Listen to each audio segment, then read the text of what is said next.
Hey guys, my name is Michael Reed, and this is an introductory video to a set of videos that I'm going to create on software best practices that will aim to help you understand how to make sure that your software projects are going to be readable, maintainable, and operating correctly in application. So this is mainly aimed at the Gear Center, which is a research center at MIT, but I will open these videos up to the public unless I need to take them down in the future. So some stuff that I'm going to cover, what I will say is that I'm going to be focusing mainly on motivation. So more the why than the how. What that means is that I'm going to be focusing on some practical examples that explain why doing some of these things may help you in the future as well as in the short term. So a lot of these demos. But I'm not going to be going very in-depth in execution in a lot of these things. I will provide more motivation as to why you would want to learn the more in-depth execution for some of your projects, and then provide you with links to places that are going to be better than my videos at explaining how to do that. I will also be covering mainly Python for the specific execution that I'll do now.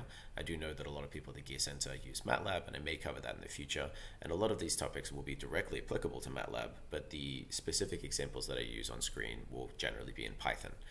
Now, each of these topics, I'm going to have a video or a set of videos, which is going to be very similar to this one. And hopefully down in the description of this video, you'll see a set of links to each of the other videos once I have those sorted out.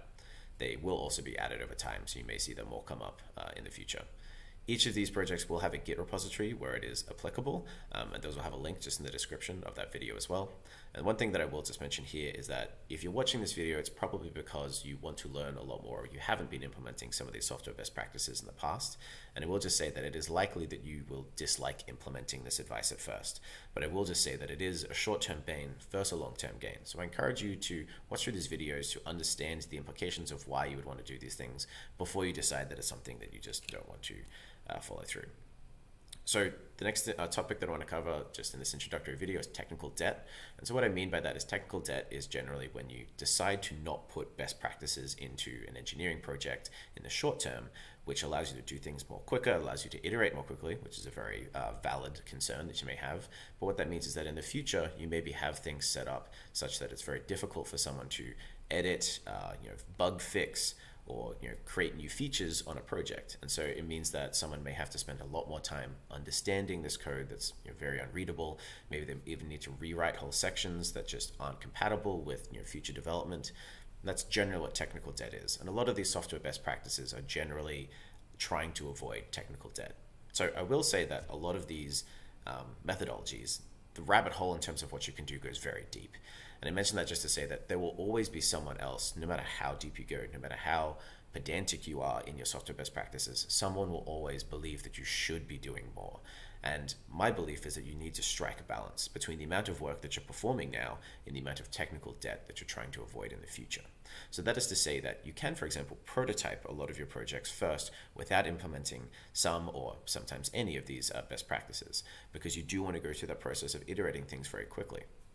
But at some stage, unless this project is canceled or you decide to go in a completely different way in the methodology that you're implementing, you will need to perform some of these best practices at some point. And the longer that you put them off, the more work is going to be for you in the future. So the more that technical debt is going to grow and grow.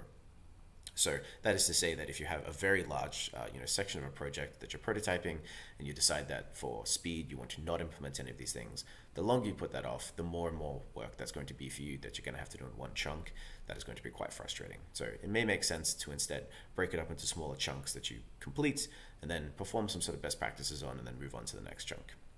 I will say that one thing that you should do within a given project or within a given group is to be consistent. So if you decide that you don't want to implement some particular type of best practice because you don't think it's relevant to you, or if you decide that you do want to implement something that is quite high level and requires a lot of pedantic nature, then you just need to make sure that the whole group that's working on that project and the whole body of work that goes into that project is consistent with what it considers to be the necessary set of best practices. So some topics that I'll cover in some of these videos, there's not an exhaustive list, I'm going to be adding to it over time, but one of them is going to be how to make GitHub useful to you. So if you don't really understand what Git or GitHub is and how to use it, I'm going to be giving some motivations as to situations that you can, bad situations you can avoid by implementing Git and GitHub properly. I'm going to be showing you how to set up testing, which is essentially the way to make sure that code that you write works now and works in the future when other people make changes or if you yourself make changes.